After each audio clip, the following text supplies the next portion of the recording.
ന്യായാധിപന്മാർ അധ്യായം 2 ബാലിനെ ആരാധിക്കുന്നു. ഇസ്രായേൽ ജനം കർത്താവിൻ്റെ മുൻപിൽ തിന്മ ചെയ്തു. ബാൽ ദേവന്മാരെ സേവിച്ചു.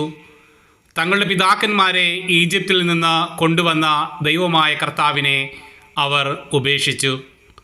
ചുറ്റുമുള്ള ജനങ്ങളുടെ ദേവന്മാരുടെ പിന്നാലെ അവർ പോയി. അവയ്ക്ക് മുൻപിൽ കുമ്പിട്ടു. അങ്ങനെ അവർ കർത്താവിനെ പ്രകോപിപ്പിച്ചു. അവർ കർത്താവിനെ ഉപേക്ഷിച്ച് ബാൽ ദേവന്മാരെയും അസ്താർത്തെ ദേവതകളെയും സേവിച്ചു. ഇസ്രായേലിനെതിരെ കർത്താവിൻ്റെ കോപം ജ്വലിച്ചു. അവിടുന്ന് അവരെ കവർച്ചക്കാർക്ക് ഏൽപ്പിച്ചു കൊടുത്തു. അവർ അവരെ കൊള്ളയടിച്ചു. ചുറ്റുമുള്ള ശത്രുക്കളുടെ ആധിപത്യത്തിന് അവരെ വിട്ടുകൊടുത്തു. അവരോട് എതിർത്ത് നിൽക്കാൻ അവർക്ക് കഴിഞ്ഞില്ല. കർത്താവ് ശപഥം ചെയ്ത് അവർക്ക് മുന്നറിയിപ്പ് നൽകിയിരുന്നതുപോലെ ചെന്നിടത്തൊക്കെയും നാശം വരത്തക്ക വിധം കർത്താവിൻ്റെ കരം അവർക്ക് എതിരായിരുന്നു. അവർ വളരെ കഷ്ടത അനുഭവിച്ചു. അപ്പോൾ കർത്താവ് ന്യായാധിപന്മാരെ നിയമിച്ചു. കവർച്ച ചെയ്തിരുന്നവരുടെ ആധിപത്യത്തിൽ നിന്ന് അവർ അവരെ രക്ഷിച്ചു. എങ്കിലും ന്യായാധിപന്മാരെ അവർ അനുസരിച്ചില്ല. പ്രത്യുത അന്യദേവന്മാരുടെ പുറകെ പോയി അവരെ വന്ദിച്ചു.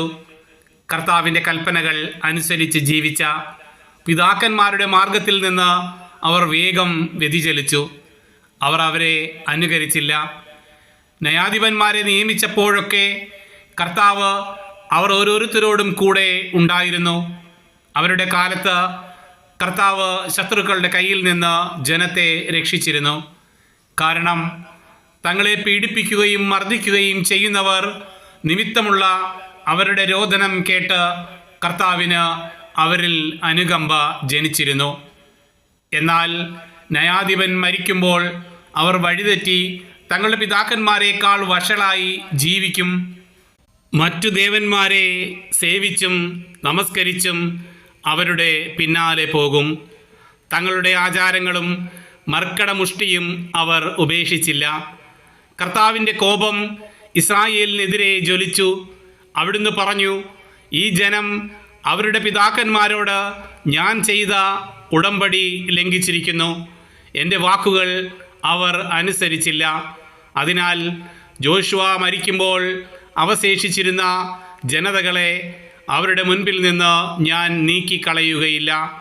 അങ്ങനെ തങ്ങളുടെ പിതാക്കന്മാരെ പോലെ കർത്താവിൻ്റെ വഴികളിൽ നടക്കാൻ അവർ ശ്രദ്ധിക്കുമോ ഇല്ലയോ എന്ന് എനിക്ക് പരീക്ഷിക്കണം.